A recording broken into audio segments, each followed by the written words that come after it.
की बड़ी खबर आ रही है। भारत बंद का ऐलान किया गया है। ट्रेड यूनियनों ने हड़ताल बुलाई है। किसान यूनियन की भी आज हड़ताल है। पूरे देश में हड़ताल का ऐलान किया गया है। आज यानी 12 फरवरी 2026 को देश भर में भारत बंद का आह्वान किया गया है। किसान संगठनों और कई सामाजिक संगठनों ने मिलकर ये हड़ताल बुलाई है। दावा किया जा रहा है कि करीब 30 करोड़ मजदूर इस बंद में शामिल हो सकते हैं। सवाल यह है कि आज क्या खुलेगा और क्या बंद रहेगा, आम लोगों पर इसका कितना असर पड़ेगा और आखिर इस बंद की वजह क्या है। दरअसल 12 फरवरी को भारत बंद सरकार की नीतियों के विरोध में बुलाया गया है। 10 से ज्यादा केंद्रीय ट्रेड यूनियन जैसे AITUC, INTUC, CITU, HMS और अन्य संगठनों के संयुक्त मंच ने यह हड़ताल घोषित की है। यूनियन का ये कहना है कि सरकार के 4 नए लेबर कोड मजदूरों के अधिकारों को कमजोर करते हैं। उनका आरोप है कि इन कानूनों से नौकरी की सुरक्षा कम होगी और निकालना आसान हो जाएगा। इसके अलावा मनरेगा को मजबूत करने, पुरानी पेंशन योजना लागू करने, नई शिक्षा नीति 2020 वापस लेने और कुछ व्यापार समझौतों पर पुनर्विचार की मांग भी की जा रही है। संयुक्त किसान मोर्चा ने भी इस बंद को समर्थन दिया है। उनका कहना है कि अंतर्राष्ट्रीय व्यापार समझौते किसानों पर नकारात्मक असर डाल सकते हैं।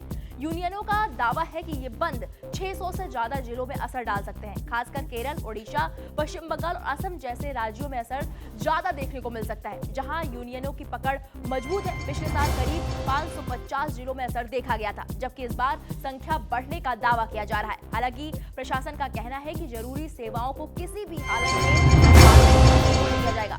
अब बात सबसे अहम, आज क्या बंद रह सकता है। सरकारी बैंक और बीमा कार्यालयों में कामकाज प्रभावित हो सकता है। राज्य परिवहन की बस सेवाएं कई जगह ठप हो सकती हैं। सरकारी दफ्तरों और सार्वजनिक क्षेत्र की इकाइयों में काम प्रभावित हो सकता है। औद्योगिक इकाइयों, कोयला और स्टील सेक्टर में भी रुकावट संभव है। कुछ जगह बाजार, थोक मंडियां और दुकानें बंद रह सकती हैं। जिन इलाकों में विरोध ज्यादा होगा वहां मनरेगा के तहत काम हालांकि RBI ने कोई राष्ट्रीय बैंक अवकाश घोषित नहीं किया, यानी बैंक शाखाएं खुली रहेंगी, लेकिन कर्मचारी भागीदारी के कारण सेवाओं में देरी हो सकती है।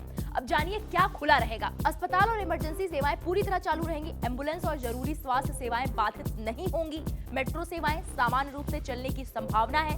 ट्रेन और फ्लाइट सेवाएं तय सीमा पर चलेंगी। हालांकि स्टेशन और एयरपोर्ट तक पहुंचने में दिक्कत हो सकती है।